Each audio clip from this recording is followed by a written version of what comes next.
மயிலே மரகத குயிலே தேனி நான் பாடும் தென்மாங்கே பூவே பொழுதே பொங்கி வரும் அமுதே காதில் கேட்டாயோ என் வாக்கே உன்னை எண்ணி நான் தான் ஒரு ஊர்கோலம் போனே தன்னந்தனியாக நிற்கும் தேர் போலானே பூத்த சோலையிலே பொன்னான மாலையிலே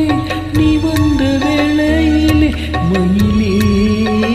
நீர் பூத்த கண்ணு ரெண்டு நீங்காத தாகம் கொண்டு பாடும் பாட்டு கொடரு மலை